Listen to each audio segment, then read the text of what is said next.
I think no matter what business you're in, you gotta always consider other people, and keep in mind, not only just don't step on no toes or whatever to get to where you gotta go, but sometimes extend the hand, reach out and help somebody that you could tell, they're working hard to get where you are.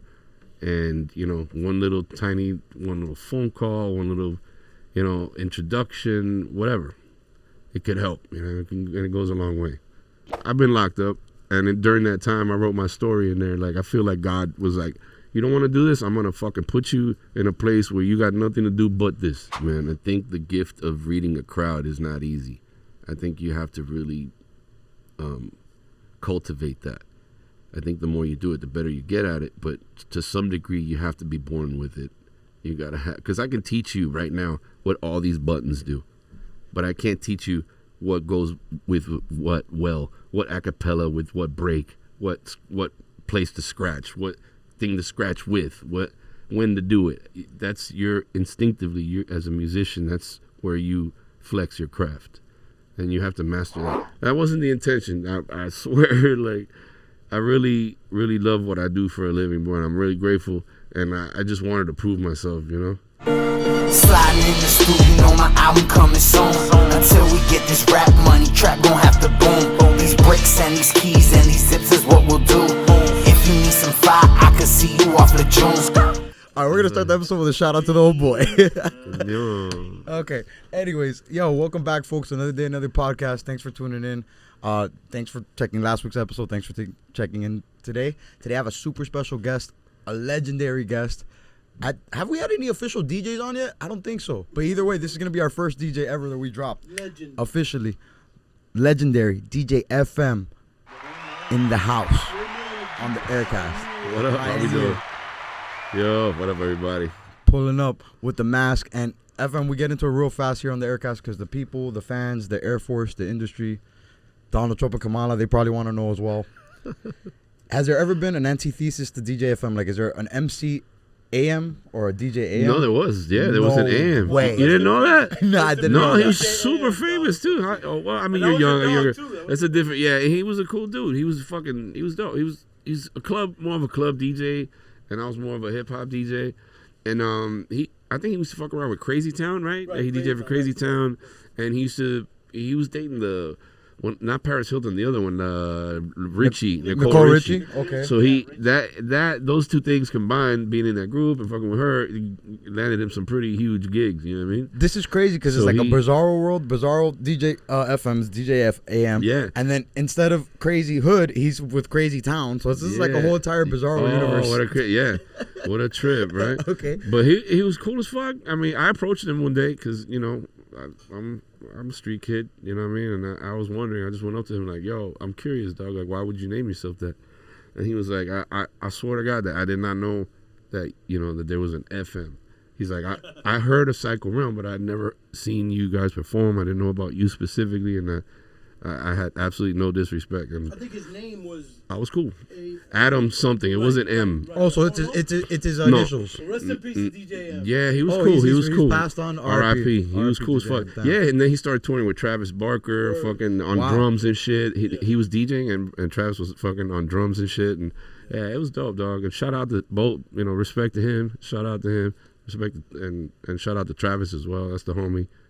Big Psycho Realm fan, by the way. So the same way y'all iced each other, and I want to ask you, where did the name DJ FM come from?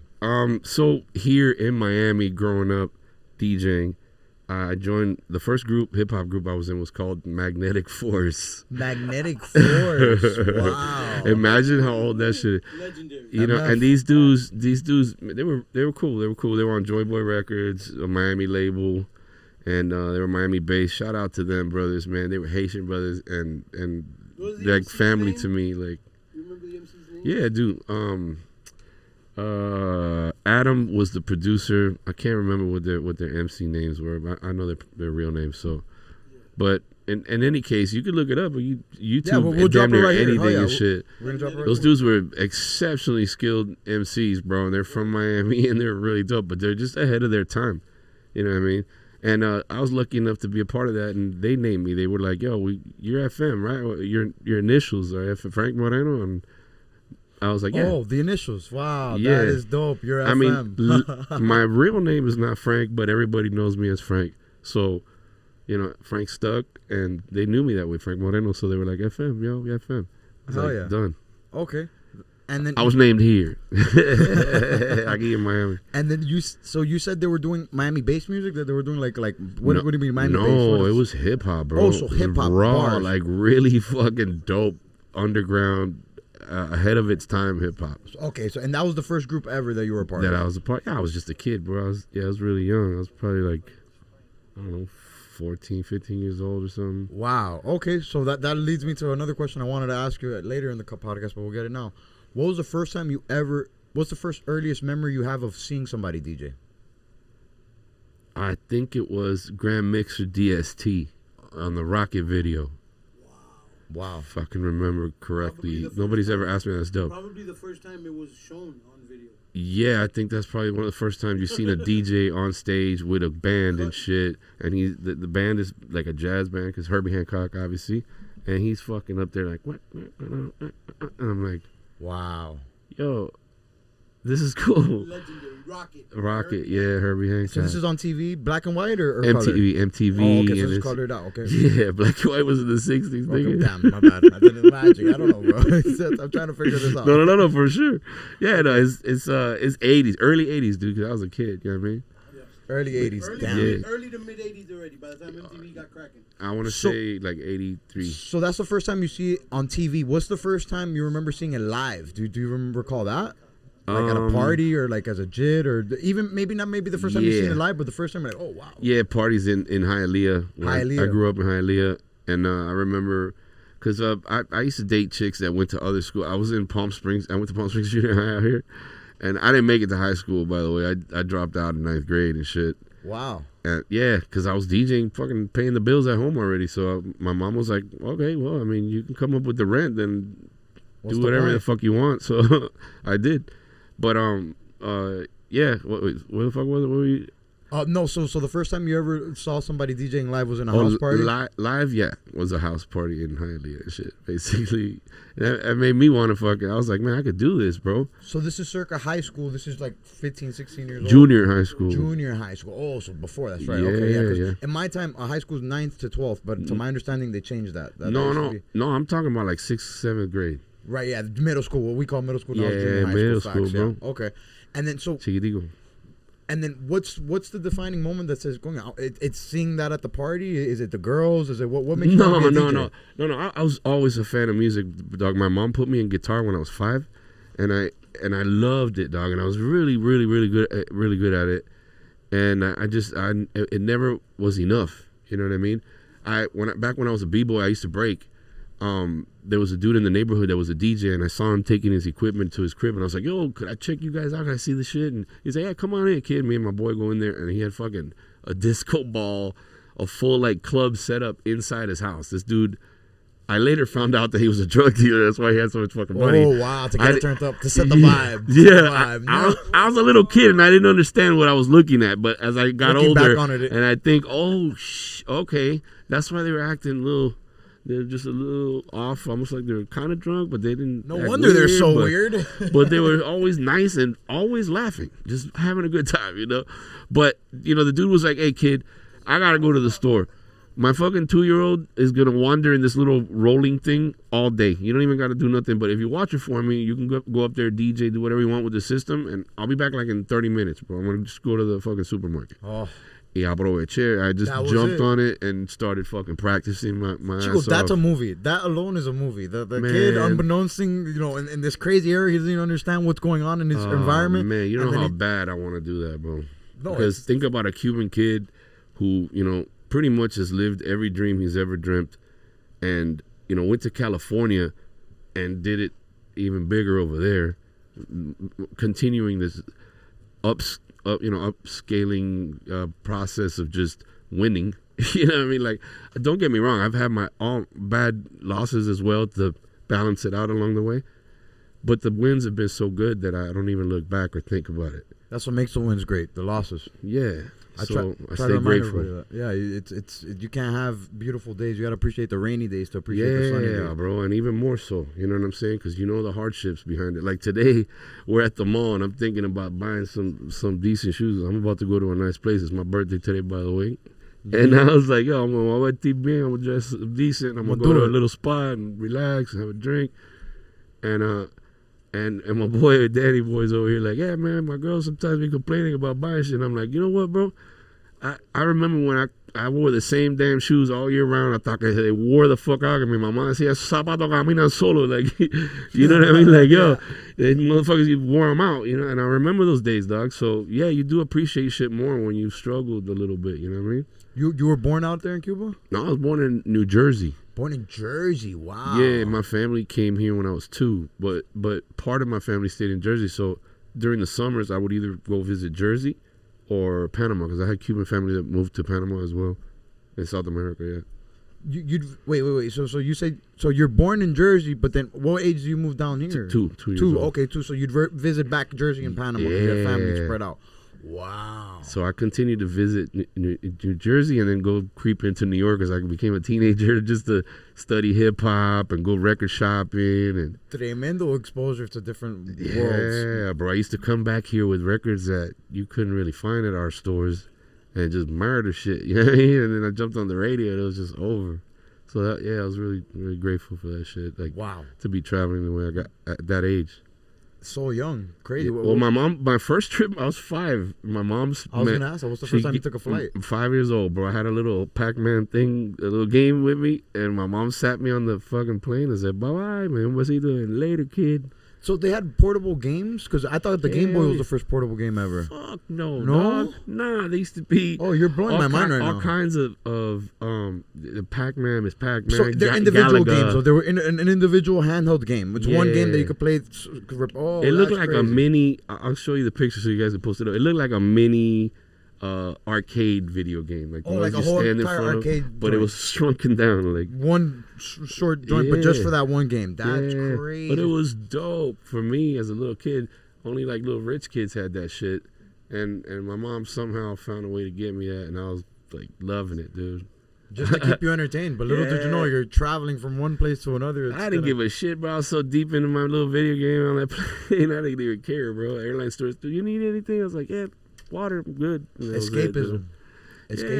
I look back on my childhood a lot, and I earned a lot of my parents' trust by that. Like, yes, having a grade and shit like that, but like whenever we'd be out in social environments, or social moments, they'd be able to just give me a PSP joint, the little video game joint, or sometimes it'd just be a strategy guide for like a video game, a magazine, a book, and I'd just be loked out, reading the book, going through all the pictures, going through all the words. Yeah.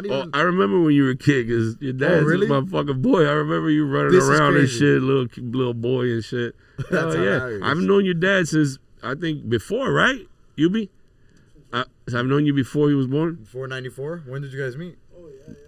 And then I remember, he was like, I had a son. And then I just, little by little, I seen you growing up because I stayed out here until 96. And now full circle moment, he's here doing a podcast with my big ass. That's crazy, dog. It's fucking dope. It's dope. No. We're here with family right now, for real. Yeah, that is crazy. Oh, yeah. And then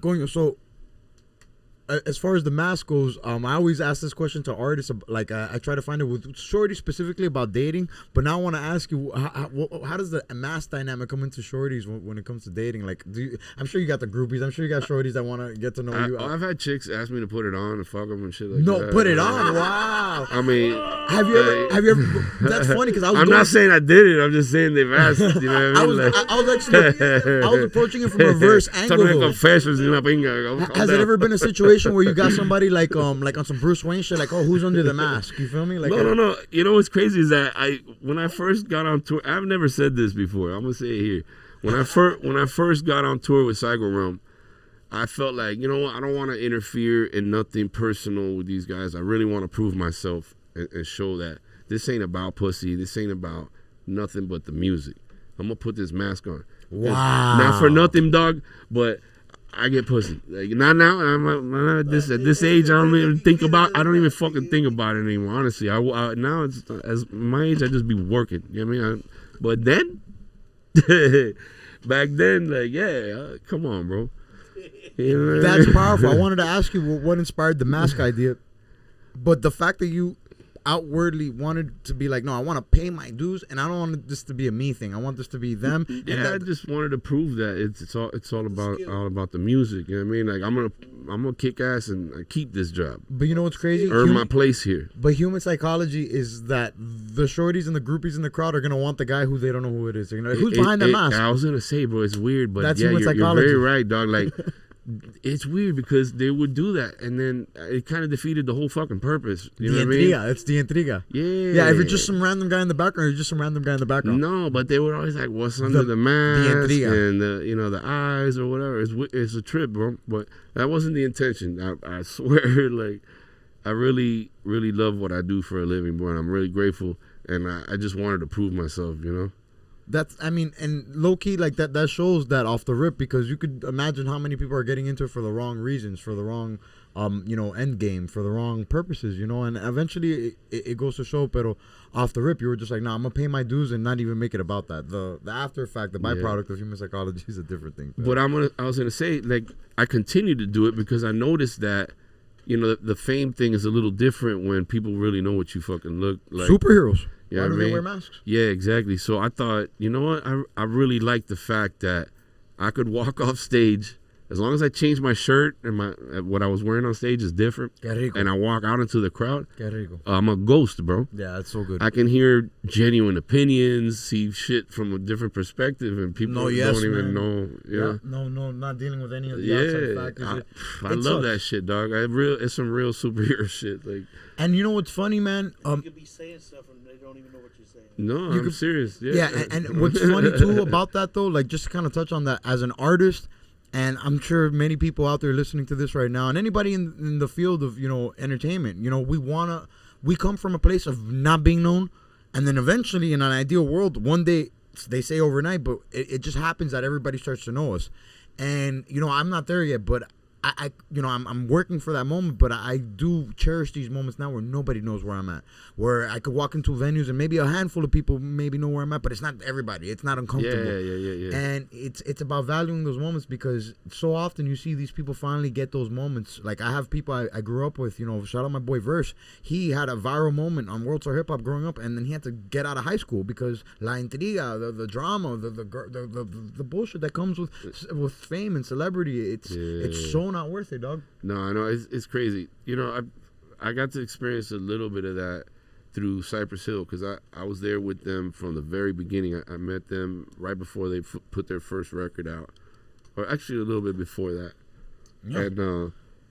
And yeah, because I was there, I got to see the process and shit. Perfect transition, because I want to get into origins. We touched on Hialeah earlier. So you moved from Jersey to Hialeah, start DJing after high school, no? Or after junior high, because you didn't go to high school. During high school, what would have been your high school years? Yeah. During junior high. What would have been your high school years act as your damn near college, and that's you went to college after junior high and then started DJing. In the radio. Yeah. Gangster. But the best feeling for me, even more so than the radio, was to show up at those house parties in my city, in Hialeah, where I knew fucking everybody. And all of a sudden, I was fucking putting on a show, bro. Like, I didn't just DJ. I could scratch. I could do tricks. I could do... That's cool. And I remember when motherfuckers at first that I was learning with were making fun of me. And I was like, watch, bro. I'm going to get better. I'm going to keep practicing. And I'm not going to step outside my door until I know that I can match the level of professionalism of the best DJs that I admire. Were they making fun of you from a point of they were DJs that already knew the craft, or they were just outside the box looking and like, what are you doing? I think they're just critics. You know what I mean? Everybody's outside a the box fucking critic. Yeah. Dog, imagine. Did you ever spit in your life? Have you ever spit? Yeah. Oh, you've had your also under FM? Nah, I didn't really. Frank Black. Oh, Frank Black. Okay, that's crazy. Frank Moreno Black. Same thing. Frank Black. Okay, I get it. Okay, so you'd spit too. So you could imagine, dog, as an artist, a lot of times you rap and then, first off, like I was having a conversation earlier today with one of my best friends, and like we're both working on comedy bits, and we just started messaging each other comedy bits, and I was telling him, bro, because he was getting what I was going for the comedy bits, and I was telling him, coño, I'm so happy you get it, because I say this to my dad and my friends, and they look at me crazy because they don't understand. And my friend told me, you gotta present your jokes to an audience that's ready to accept comedy. Yeah. So I want to say, as a rapper, sometimes you rap things and maybe they're not rhyming, maybe they're not, but there's an idea there. There's a scheme there. There's a wordplay there. There's a concept there. Word. And, you know, even if it's not hitting, I could appreciate it. Yeah. A lot of times you rap something like, bro, I'm almost 30 years old. And to this day, a veces I have a verse written and sometimes I just can't hold it. And I spit it to my dad or my friend and I spit it and they're not as excited about it as I am because they're just like, they got to hear it. And even if they hear it, it's not the same. You feel me? Because it's just not for them. You feel me? So you could imagine where sometimes you just go out of your way doing something and it's just not for that audience. No, exactly. Yeah, you got to have your target audience for sure, man. But I was the thing that I was saying about Cypress is like I got to see that fame shit through them. You know what I mean? Like before I joined Psycho Realm, way before I joined Psycho Realm, I watched Cypress's process go from their beginnings, they're releasing the album, they're reaching their peak of fame and beyond, and you know, I gotten to see incredible things that have to do with fame. And you know, a guy like Be Real, he still has a pretty normal life. He can get around and people will be like, oh shit, you know, but it's not like fucking Tom Cruise or something. You know what I mean? Like, so let's do the movie. You mind doing the movie? Let's play a game. Let's do the movie. No, but I'm saying like let's right now, verbally right now. Let's do the script for the movie. I've never said this either, but I've been locked up, and during that time I wrote my story in there. Like I feel like God was like, you don't want to do this? I'm going to fucking put you in a place where you got nothing to do but this. Full circle moment. I don't know if you mind saying that, but, you know, last year shit was a little bit different for you. Fuck. You feel me? Last year this time, so, my birthday was crazy. Dog. So it's crazy how God works. I say it all the time. God's the best screenwriter of all time. I'm mad grateful, dog. That's the first thing I posted when I put a video of me out here. Like I was like, yeah, big up to the boy upstairs because... You know, last year this time it was a rough. So when I say let's do the script, what I mean is let's go. We move from Jersey. You see DJing in the house parties. You fall in love with it. You're in the D-boy's house that you didn't know was a D-boy. He said, "Yo, just hold down the fort. I'm gonna leave. Do whatever you want with the equipment." You fall in love with DJing. You start spinning. What's the first time you get a gig? It doesn't necessarily have to be paying. What's the first gig you have after you started spinning at the D-boy's house? This is in Miami, right? This is in... No, I said B-boy because I used to break and shit. Well, and no, you're a B-boy, but I meant like the plug. Oh, you meant that he was the plug. D-boy. That's what I meant. Dope boy. Oh, dope boy. My generation is a D-boy for plugs. I feel you. My bad. B-boy's breakdancer for those that are listening because I have a different audience. So B-boy's breakdancer. D-boy's plug. So he's at the D-boy, aka the plug's crib. The plug says, "Yo, just hold it down at Young FM. I'm gonna go do this." And Young FM's like, "Okay, cool." And the guy says, "Mess with the equipment, do whatever you want, right?" And that's when you fell in love. That's the first time you spun. I got to practice. And got to get your hands on. Hands on. Word up. So let's fast forward from there a little bit. What's the first gig you have? House parties? It was I did house parties first. Yes. Oh no, but before that you did something? I did house parties, and I mean some I did for free, some I did for damn near nothing because I just wanted to get out there for the love, create a clientele, and people to see me. Yeah, so I can keep doing what I love for la puteria for a living, right? Yeah, no, and also for the party. You're gonna tell me you don't want no parties, or you're like, "Yo, we need we need somebody to spin," and you're like, "Yeah, let's." I'm telling you, the best ones were where I knew everybody. I mean, that's raw. My hometown and shit. But yeah. Fuck, I lost. Oh no, so my first gig I was gonna say was in besides the house parties was a club in Hialeah as well. It was called Club Illusions. Oh man, just so y'all can see, I'm not lying. Maybe you could believe this is lying, but look, bro, Hialeah Origins, what's right next to it? The first club. Club Illusions. Now we're gonna go down a lightning round. So tell me about Illusions first. Yeah, so Charlie Solana, rest in peace. Big shout out to him. He was the DJ there officially, and I met him there. And you know, we talked music, and he got to see me spin. He was like, "Damn, like I like the way you do shit. I'm gonna let you like start creeping in little by little over here, and let's start you off just working lights and coming in as a guest DJ doing sets." Not to cut you off, I know it's a little annoying, but just because I have a lot of audience members that maybe aren't in the music. Yeah. When you say creeping, what does that mean? Like doing little sets? Yeah, kind of like work your way in there little by little. With the music sets in the clubs. Yeah, while the club's going on. He's the DJ for the night. He's gonna rock the main fucking shit, and then he's gonna little by little let me like DJ a little bit here and there. I'm thinking Charlie Solano's a promoter. He's a DJ that's letting you ghost DJ. You know, just take apprentice. Apprentice. You feel me? Yeah, he's an OG for sure, doggy. Cool. Yeah, and he was in a record pool. I don't even know what the fuck a record pool is, which is where DJs can join this club and pay a fee monthly to collect music that is usually released to you before the radio and before the clubs. Before the internet as well. Yeah. Right? So you can do promoting, basically. It's a promotional. So is this a book club? Is this a book club for DJs? This is there like was no internet So back this then. is like a book club for DJs where y'all are congregating together weekly to figure out the hottest records. Because a book club, that's what they do. No. It's a company that provides promotional records from the labels to DJs to play them and expose them, get them out there. I mean, facts. Right. Because when I say book club, that's more of a fan's perspective. A book club is people congregating together weekly, like, yo, this is the hot book. Let's read on it. It's a little different. This is coming from like the man. This is a business perspective where like, yo, this is what's hot. These are the DJs that are currently spinning. Yeah. Pay the service to be part of those DJs. That's okay, got it. So and you're part of this club where you're getting multiple records? Yes. I learned through him. I learned all that shit through him, is what I'm saying. Like, he was the master, the OG in that shit, and I learned everything from the record pool thing to, like mixing at the club and what it's like to fucking hype a crowd and to play in front of so many people, because Illusions was in Hialeah, but it fucking used to be a skating rink, dog. You could fit like 3,000-4,000 people in that motherfucker, and it was getting packed, bro. Like, I was playing in front of a lot of people as a little kid. Okay. Everybody came from all over Miami to that. So I'm gonna name some names. Maybe they might be Hialeah, maybe they might be not, but hopefully they're around the same time frame. You're gonna say Rick's Bar? Rick's. That's literally the next one I'm saying. Rick's Bar. Okay. Wait, sorry. Fucking no, yeah. Same time frame? No, fuck no, bro. You're crazy. That was later in the 80s. Okay, so we'll keep that one. Let's pin that one. That what was about almost Backstreets. I didn't play at Backstreets. I used to go to Backstreets. So I played at Nepenthes, which is down the street from Backstreets. Charlie, eventually, the same DJ from Illusions, landed that job, and he was like, "You got to be there with me, side by side. Same thing we do here After Illusions. Lights, so this is the next one. Altering, where I'll jump on the lights and then you DJ will flip it. But you're more comfortable with Charlie. No. Bro, by then we're hanging, dog. He's my boy. Like, but what's crazy is that I was like, I want to say I don't know, 13. You know what I mean?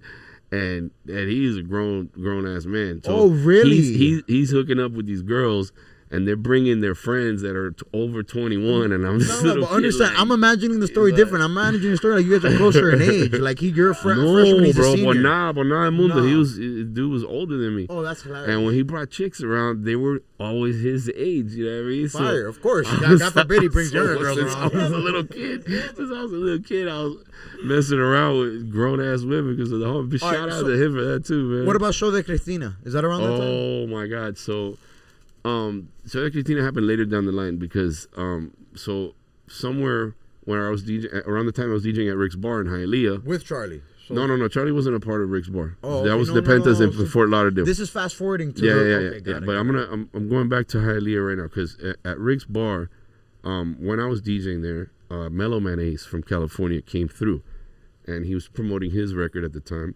And he was like, "Yo, you're Cuban. I'm Cuban. Can you check out this song? Help me play it." You have never met him before? Oh, no, I wanted to ask you about that. No, I had never met him before. He came. He showed up there, and he passed me the record, and I was like, "Bro, I don't even need to hear it. I'm just gonna play it for you." You know what I mean? You told me you're Cuban, I got your back. Bah. I threw it on. It didn't fit the environment because Rick's Bar was like a dance club and shit, and it was hip hop. But I didn't give a fuck. I just wanted to support the homie, and we kept in touch. We just stayed friends. Okay, can I say one thing for those not knowing? I didn't gotta look at the paper. Mellow Man Ace, first platinum Cuban artist in hip hop ever. So like that's incredible, right? Salute to Mellow. Yeah, salute to Mellow Man Ace. That's pretty crazy. DJ for him. You feel me? Like you feel me? Breaking that record. Was it Mentirosa or what record was he breaking? That was before Mentirosa. Oh, this was before. He was on Capitol Records. I think this was Rhyme Fighter at the time. Yeah. Wow. So this is even before Mentirosa. Yeah, because when he got Mentirosa and he blew up, that motherfucker he stayed really cool with me, and he would come pick me up and take me in the fucking limo everywhere, bro. And it was his whole family in the car. Cause what age his sisters used to be his dancers. Sendog from Cypress Hill was a hype man and on stage with him as well.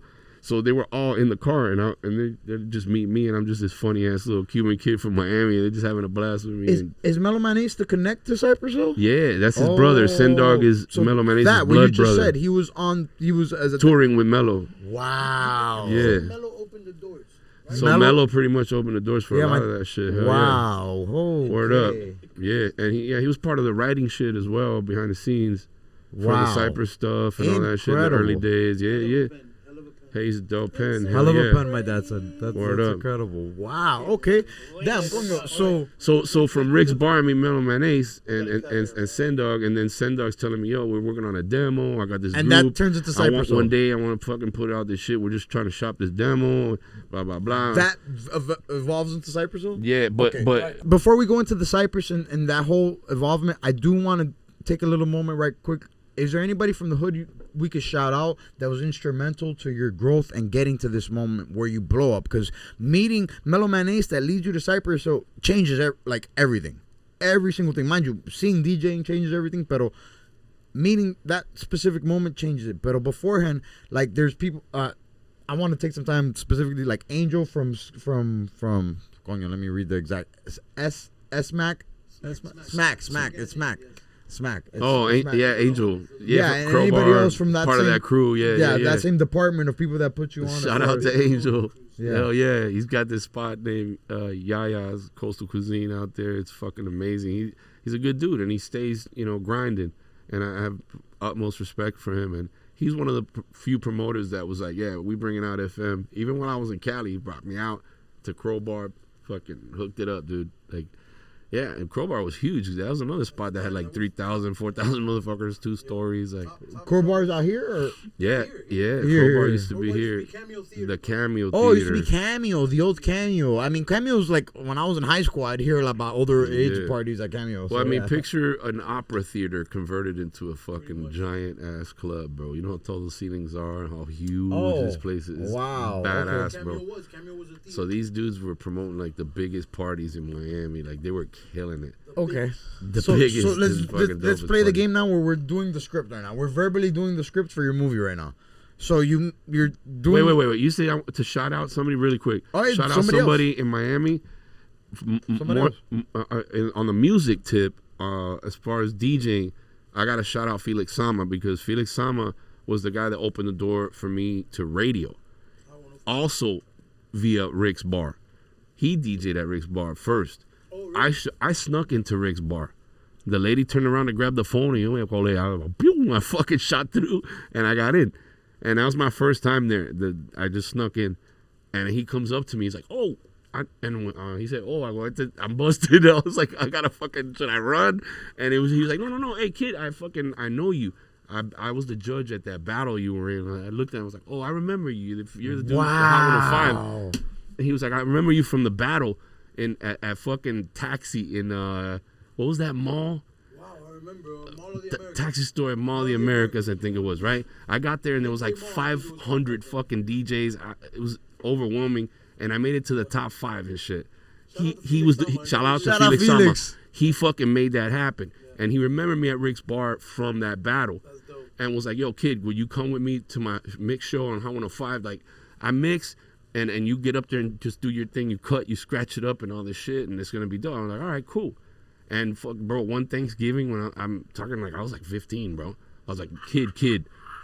One Thanksgiving, I'm with my family enjoying our dinner. And I got a little fucking radio playing my mix. No way. And I'm showing my family, look, I'm on the radio right now. And they were throwing my name in there as well. Like, not as much as it is at that time because it's his show. He's just letting me be a guest. But I was so grateful, dog. I was so blown away. My family. He what? The radio ad say? Oh yeah. Oh, yeah, we did, but that's later. That's when, by the time, eventually I landed my own radio show on that same station, dog, and it was hip hop, and that's what changed everything. On that same for me here. On that same memory, though, when you're showing your family, like, oh, yo, they're playing my stuff on the radio. At that time, have you already presented to your family like a set? Like you've already spin to them and stuff? No, but my mom had to put up with that shit at my house. But they knew you were doing it. They knew you were doing it. My mom had to put up with it. So they had an idea. They had an idea for what you were doing. Yeah. My aunt too, everybody, yeah. They knew I was a DJ.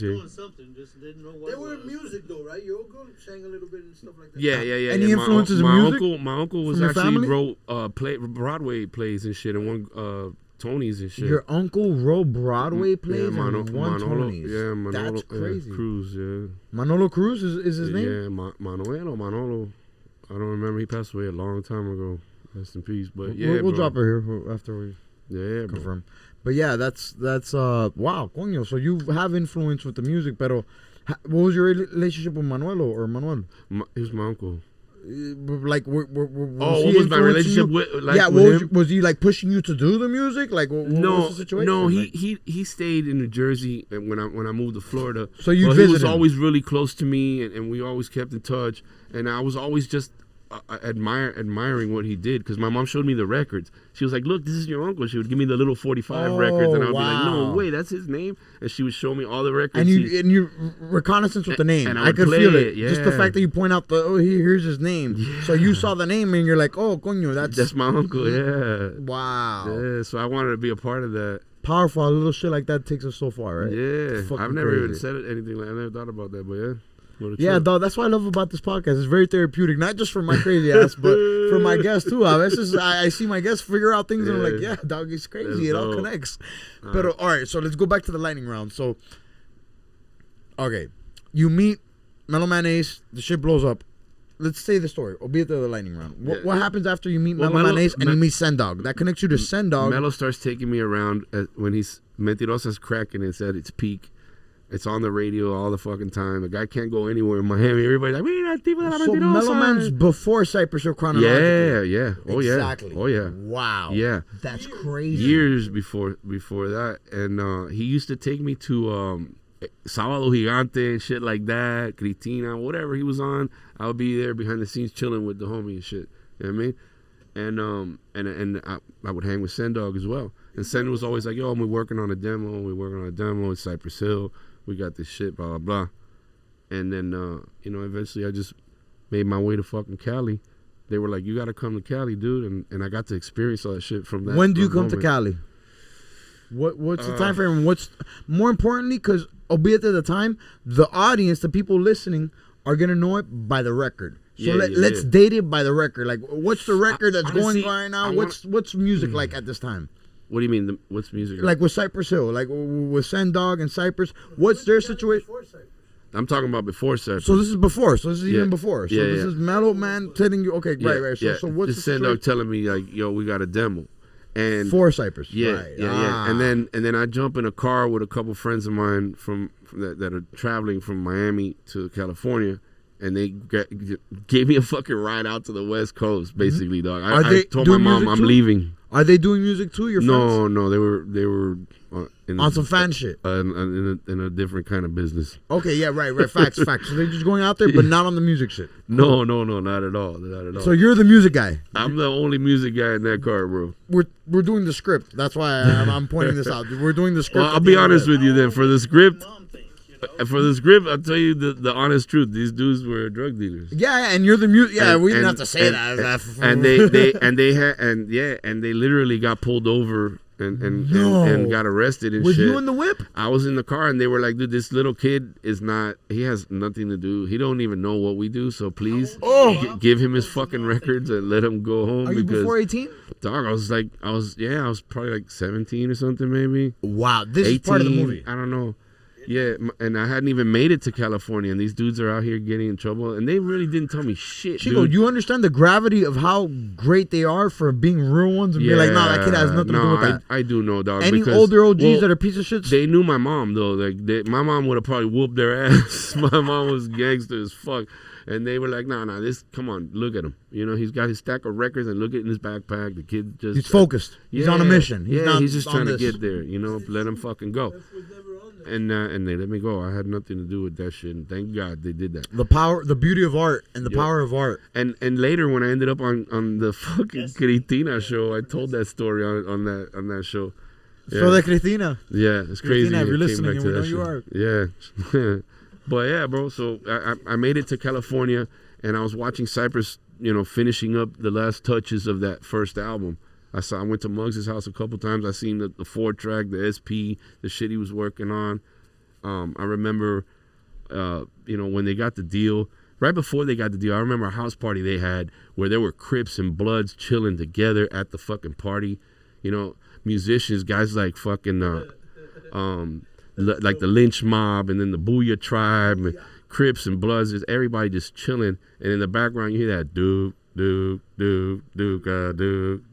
I'm like, what the fuck is this? And then the beat comes on, and I'm just like, holy shit. And all those guys, you could tell Cypress started molding their image at that. I seen them, the hat, the bucket hats, the hoodies. Like I could see them niggas like rolling, like how they just knew they were gonna look and the vibe they wanted. And they were already living that shit before that record came out, dog. And I seen it all. It was crazy. Wow. It was a fucking trip.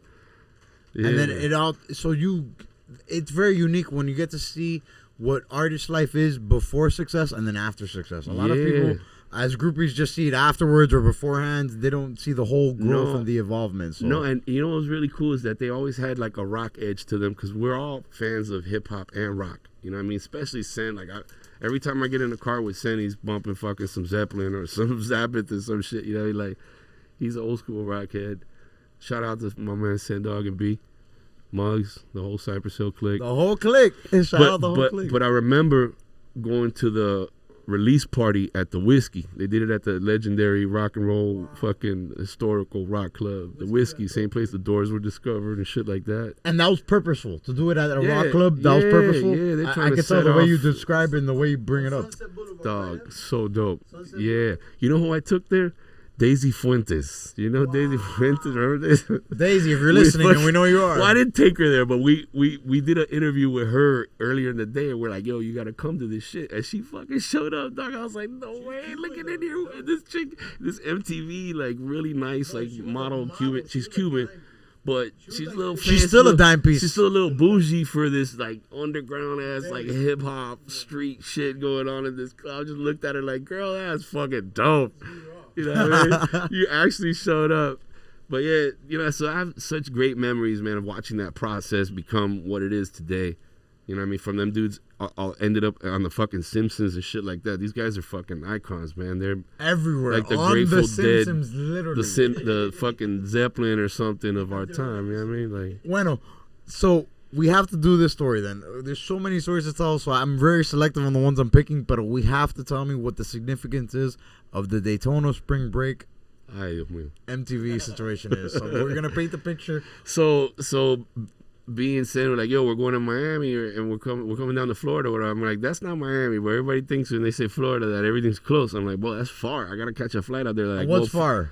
It was in Daytona Beach. Yeah, so Daytona versus Miami / Casa La Pinga. Casa La Pinga. Yeah, donde Diablo pegó de grito y nadie lo oyó. My generation says BFE, Bufffuck Egypt. Yeah, exactly. Exactly. Yeah, that we say the same shit.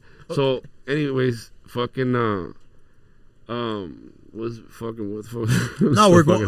I want to say the story. Let's just say the story. Well, you try. Let's say the Daytona MTV Spring Break story and the context. So, it's 92 is the year. It was 92. It's MTV, and they're having a massive fucking concert for Yo MTV Raps with Spring Break, Black Sheep, Leaders of the New School, Nice and Smooth, Tribe Called Quest, Salt and Pepper.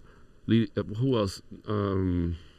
I want to say there's at least 3 more. I can't remember. We'll put them here if you didn't remember. But it's huge. It's like the lineup was like all the dopest motherfuckers at the time. You know what I mean? Yeah. And then to have Tribe and Leaders at the same place meant that you're gonna hear Scenario, which was a popular song that they did together. You're gonna get to see them perform that shit live for the first time ever anywhere. Wow. You know what I mean? So the shit was legendary. And I was meeting people like Q-Tip and Be Real would be like, yo, this is my little brother FM. And I'm shaking hands with my idols like, yo, this is not happening right now. This is crazy. And you're the little brother. You're just tagging along for the ride. Wow. But it helped me in a big way as well because I had already had my radio show on Hot 105 at the time. And, you know, meeting these people, I keeping in touch with them. When they would come to town, they would come straight to my radio show and do like live exclusive shit and touch on that. I'll show you something. As a matter of fact, why? We'll play you something I'm going to give to UB tonight that Leaders did exclusively for me in Hot 105. Bueno, we're going to cut to it right now. Shout out to Rick Glassman. We're going to clap. 1, 2, 1, 2, I'm the lyrical monster buster rhyme. 3, 4, 3, 4, I'm MC Dink all day. 5, 6, 5, 6, this is cut by the low. Coming from down low, gotta be 7, 8, 7, 8, Charlie Brown. And this is the 9, 10, 9, 10, Leaders of the New School. With a feature without a past, check. On 105, Hot 105, Hot 105, Hot 105, Hot 105, You know, DJ FM. That's right, on Hot 105 Jam. And we're back. Pero, okay, so speak to that, though, because that alone is crazy. So. Not 19 years old, Busta Rhyme FM. I'm at the airport. Come get me. I get him. We go to fucking 5th Street. I take him to Luke's club. We go upstairs. Luke fucking got some wild shit going on back. I can't talk about. No Diddy. No Diddy. Not like that. Nah, crazy, bro. Wow. You know how real Miami shit. Like real Miami shit. You ever, if you ever went to 5th Street, or you know how Luke be doing it, shout out to my man Luke. Hell yeah. Uncle Luke. Yeah. Shout out to OG Luke. So I introduced Busta Rhyme to Luke. Luke is like, hey, I'm Luke. This is what I do. And Busta Rhymes is 19 years old. His eyes are kind of like, oh, okay, so y'all do it in Miami? Okay, what the fuck? Like, yeah, okay. And then I just remember, you know, we leave that place, and he was like, man, you really brothers with Be Real? I'm just like, we're not blood brothers, but we're brothers. You know what I mean? Hilarious. But little shit like that was happening because B is introducing me to these people as his brother, and he's telling like, look out for him when you go to Miami, and so it's helping my radio show in a big fucking way, bro. Huge. Yeah. For real. Not to mention that I was friends at that time and still am. Shout out to Bobito and Stretch Armstrong. Bobito, hell yeah. Bobito's like my brother, but I fucking love that dude. His shout out to Flan de Bang, that's his nickname. That's what I call him. Flan de Bang is Bobito's nickname? That's my nickname. What? That's crazy. You know why? Because when he would come to Miami, he would stay at my mom's crib, right? I was just a kid, so I didn't have my own crib. I still live with my mom. And my mom would make flan de bang. And that nigga, he barely speaks Spanish, so he thought that shit was hilarious. The little rhyming flan de bang. It's a bar. No, he thought that shit was hilarious, dog. He just kept calling me flan de bang. I get flan de bang, de bang. Nigga, why you calling me flan de bang? Chico, what's up with you? Dog, if I ever write to him on IG, he puts flan de bang. Like, he's still to this day. Hey, Bobito, what's up with you? Flan de bang. Bring your ass down. Bread of, yeah, for real, bro. Hey, if I can get Bobito on the pod, that's, God, what a gold pod. I've already shout out Big Up millions of times, and every time I bring him up, I bring Bobito up. Like, you have to. That's crazy. Yeah, man. Dog, wow. That dude's a hip-hop icon for sure. I mean, everybody went through there. We're going to go a little longer on today's episode. D, we're still going on the 30? We're good. All right. 18. I do a segment called Shoot Your Shot, where I give people an opportunity. If they're not in entertainment, like if they're just like regular people, I'd be like, yo, shoot your shot at some hoes or some guys you want to get at. Girls, whatever. At this point, you're a fucking DJ. You're a legend. You have access to everybody. Yeah. What are some dead people you'd like to work with? Maybe producers, DJs, you know, Santeria vibes. You know, some people you wish you had the chance to work with. Some people that are inspirations to you. Some people that are dope. Some people that have passed away. I want to say Tito Puente. Celia. I actually met Celia because check out this connection. So Sendog and Mello, their aunt Winnie, was best friends and manager of Celia. You know what I mean? When Celia got her wax figure in LA, I jumped in the limo with her and Sendog's aunt, and we went to, well, I don't think Sen was there. I know Mello was. But we went to the unveiling of her wax figure. Is it a good representation? Is it accurate, like the wax figure versus the real person? Because a veces the people say it's not. A veces the people say it is. No me acuerdo, bro. Honestly, I barely remember. Okay, cool. That's a long ass time ago. But I'll never forget sitting next to Celia. No, that's a crazy moment. And then going with her to this thing and being there, like if I was family too. Like it was just beautiful, bro. So, but yeah, I would love to work with. Imagine if I could. I mean, I can still. I could remix some of her stuff, put it in my music, respectfully, but. That was someone that I would for sure want to work with, and I think maybe Jimi Hendrix. Hendrix, wow, great! I have a poster of Hendrix on my wall. Word up. That's dope. Okay, and what are some live people? I want to split this question up into two though, because for live people, as a youngin talking to an OG, it's tough because a veces the OG shit on the younger generation, a veces they don't.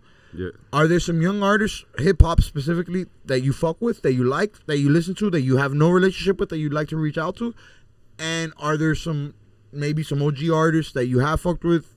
Or mentira. Shoot Your Shot is about people you don't have a connection with. So let's do younger and older artists that you have no connections with yet, that you love to fuck with and love to collab with, love to work with. Fuck. Be anybody, any genre. I want to say I mean, I like Conway shit. I don't know how old he is, but he's from the newer generation. Yeah, he'll be part of the newer generation. Hell yeah. And I respect the whole Griselda thing. You know, West Side Gun and all that shit. I like them dudes. Shout out Shadow League Records. They're on tour right now with Conway, so we could for sure make that happen. And that's easily something we can make happen. Shadow League Record. I'm actually working on a record right now, and I can't say who's on there yet, but it's along those lines. All right. Anybody else in the game? Conway's kind of in the middle of between young and old. He's a young squads, but whatever. Either Kendrick is fucking dope too. Kendrick's dope. Like, wow. I think I could work well with Kendrick because he's real open to unique beats. You know what I mean? And he knows how to make them shits, how to own them, how to make them his. You know what I mean? He adds the right fucking sound to him, which is what an MC should do. You shouldn't sound the same on every fucking song. You should cater to that particular beat. You know what I mean? That's incredible. I like how you put that. All right, You let know me ask you this. So, as a DJ who's been doing it for many years, you're literally a legend in the game. The resume's there, the credibility's there. I want to ask you two pieces of advice. One for the DJ who's been doing it for a long time, and one for the DJ who's just starting now. We're going to start with the rookie who's just starting now and has never DJed before. What's one piece of advice you could give to that DJ who's never done a set or maybe is figuring out doing the sets with his friends and his people in a public environment? What is the one piece of advice you could give to a DJ for cultivating a good set, a good X amount of long set? I mean, first and foremost, I would say,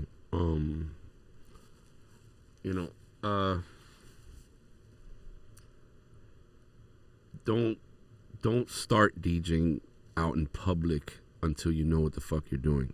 Don't just think, oh, my friends say it's great, I'm good to go. Compare yourself to your favorite DJ, the best established professional DJ. Put your shit side by side and say, am I this good? Okay, now I'm ready. And go out that fucking door confident and kick ass. Feel me? Hell yeah. So now what's the advice you'd give to a DJ that's been doing it for a while but is bombing? Is having a set where he's playing music where the crowd's not reacting to it. Maybe there are hip-hop set, but he's not playing the hip-hop that works. Maybe there are a dance set, but he's not playing the dance music that works. Maybe you're not transitioning right. How do you get out of a bombing set? Because let's say you're locked in for an hour. Let's say you're locked in for half an hour and you're at the 15-minute mark. An hour, you're at the 30-minute mark. You're at the halfway point and you have to figure this out for the next X amount of time. What does a DJ do in a moment where he's bombing? Honestly, I think that's something you're born with, man. I think the gift of reading a crowd is not easy. I think you have to really cultivate that. I think the more you do it, the better you get at it. But to some degree, you have to be born with it. You gotta have, because I can teach you right now what all these buttons do, but I can't teach you what goes with what acapella with what break, what place to scratch, what thing to scratch with, when to do it. That's instinctively as a musician. That's where you flex your craft, and you have to master that shit. You know what I mean? Yeah, exactly. It comes with the reps. Wow. Yeah. That's crazy. I'd be telling people that with music, with videos. Yeah. Say that again, D? And while we all have a different sound. We all have a different sound, exactly. Yeah. What up? It's pretty heavy, bro. Yeah. Yeah, and especially when it comes to music, and like I look at it like performing. I look at it like a comedy. I've been studying comedy a lot now because podcasting it motivates me a lot. Like all the podcasts I listen to are done by comedians. And I see that, and it's like, there's a certain art to being on a stage saying things that the crowd is not agreeing with you with. How do you get out of that? And when I think about that idea, I think about, that happens with music, that happens with DJing.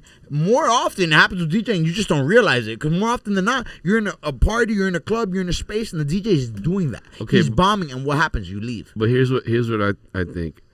A professional, just like a professional comedian, much like a professional DJ, has to learn how to flip that shit, because at that point maybe a comedian can poke fun at himself and how much he's bombing, and then fucking make fun of it in a clever way where they all realize this is a fucking awkward ass moment. We're gonna both laugh at this shit at each other and make it funny. And again, you got to be born with that gift. You got to have a little bit of that shit, right? Same thing with DJ. Wow, incredible. Yeah, but it's about self-analyzation.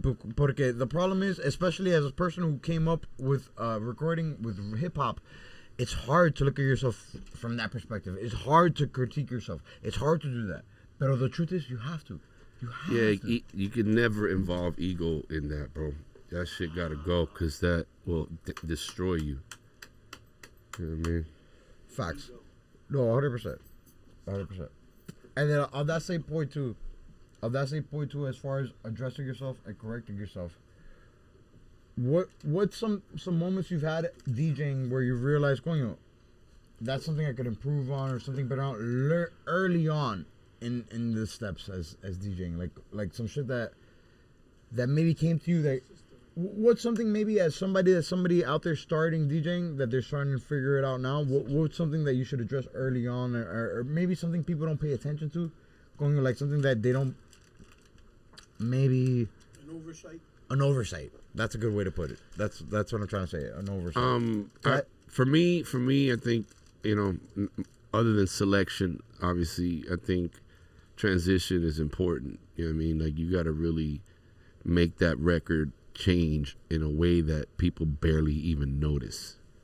It's a hell of a crafty fucking art, but you're gonna have to figure out a way to make these two records, as they're transitioning from one to the other, to sound like one, and for when it crosses over, you can barely even tell. So the dance floor does not stop or continues to just get like an album. That's how I feel about albums nowadays. Whenever I'm putting together a project of music, shout out Gabriel 68, my boy. We just put out, the Something Lit Volume 1, but he was just gonna put out the project A Locura, and he completely changed the whole dynamic of the project when I told him, Primo, you gotta pay attention to how each song ends and each song begins. Details. That's what educates what song begins when and where. It's about the ending and the beginning of each record. Yeah.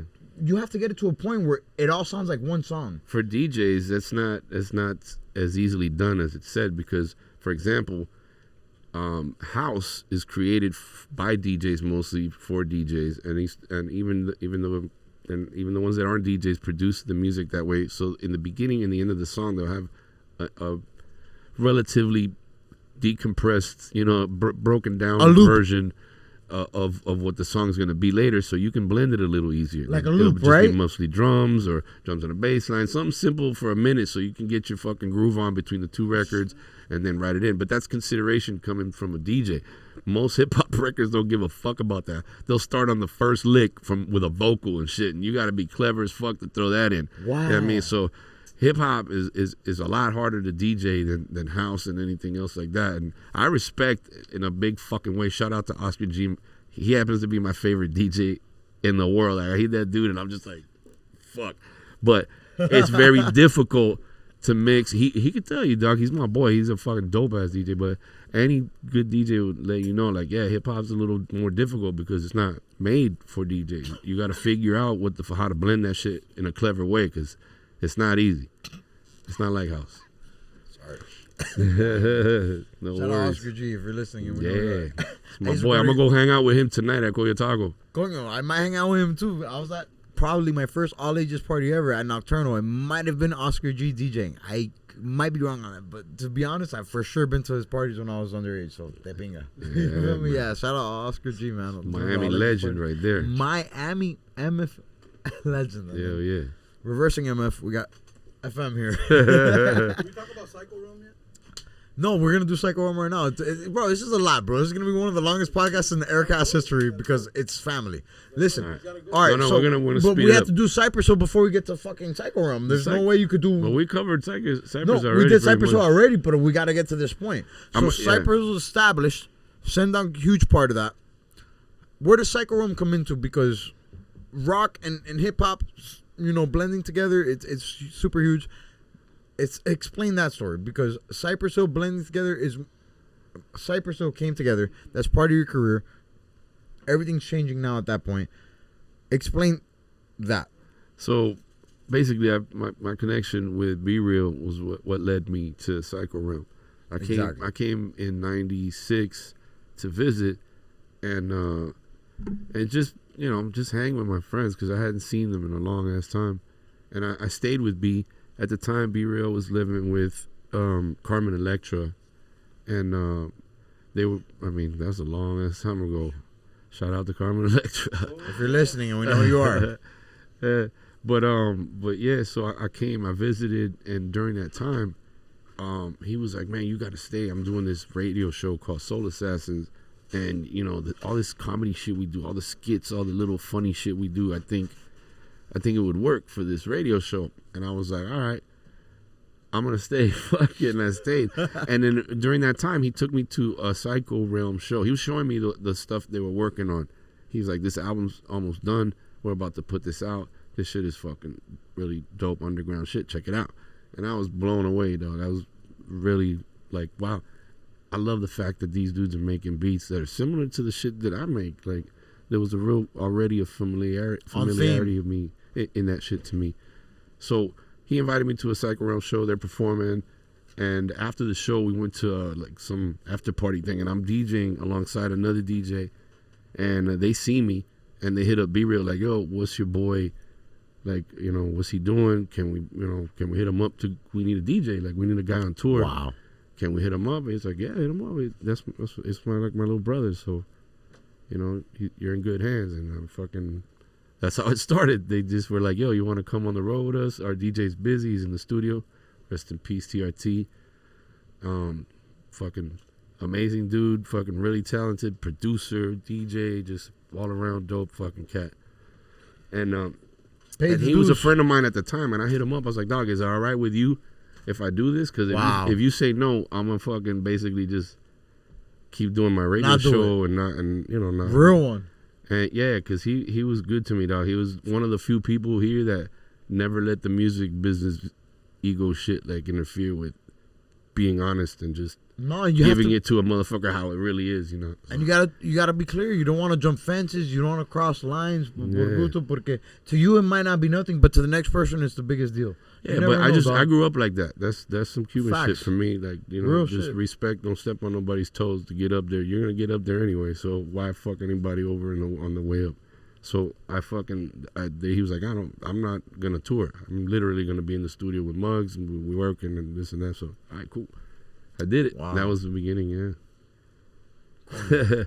No, but the truth is though that's even more rich porque it kind of boils down to like the simple shit. It's not the industry shit. It's not even the talent. It's just being real. Yeah, because I was living at B's house at the time, and he was always there with Be Real, working on music or hanging out or whatever. He was always with B, so he was really becoming like family to me. You know what I mean? And I met him way before I met those guys, so I was just like, respectfully, I'm gonna ask my boy first. You know what I mean? Because that's the homie. Oh yeah. Bueno, we end every episode with two things. First, a big 3 draft. So it's like a little game we play where we draft 3 different things. I usually let the conversation dictate where we're going. Originally, I want to do Cypress songs. Then I want to do like rock hip hop crossovers. But now I feel like, what would be cool, man? Let's shout out 3 DJs. We're gonna draft 3 DJs. Can't be ourselves, obviously, even though I'm not a DJ. But we're gonna shout out 3 DJs we want everybody to check out there in the world. Maybe inspired us, maybe are just dope. It doesn't have to be hip hop specifically. Everything worldwide, but of course, if we could gear it toward hip hop, it would be great. And it's a draft, so you start. You'll pick one. I'll pick one. Whatever I pick, you can't pick. Whatever you pick, I can't pick, and vice versa. All right, it's a draft. All so right, I'm ready. We'll do DJs, and of course, the DJ on the house here got to start. What DJ are you drafting first? I gotta say, one of the Miami Classic DJs, DJ Classic. Big shout out to him, man.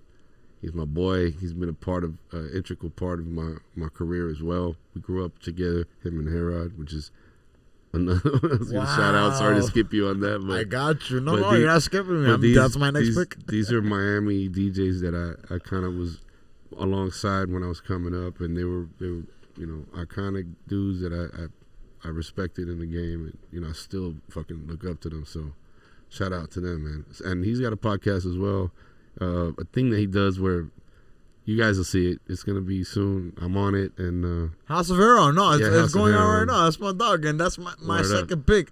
That's my first pick. That's the second pick we're doing on this draft. But yeah, Heron's my first pick on this draft here, man. Shout out to Heron, man. Me and my old boy got our episode out streaming right now. But Heron's legends, man. Just like you, bro. Heron's a big deal. When I was a little kid, hearing my dad do music, that's one of the DJs besides FM that I would hear my dad mention and shout out on records. And the fact that me and him are working together now on music with me and my dad is so cool. So I can't thank him enough for always, showing me and my old boy love. What's your second pick for a DJ? Well, that was the second because I did classic first. No, I took it from you. That's the fun shit about the draft. Oh, you can't do two at once. Oh, you get one at a time. Have you ever done fantasy football?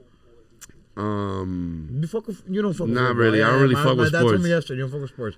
So in fantasy football, I like going to the games. I like sitting in and watching and getting a little buzz with my friends and having fun. But I don't really know what the fuck's going on. The way I describe a draft to somebody who doesn't know what a fantasy draft is, imagine you're at a game right now, like in middle school or elementary school, and you're doing a pickup game.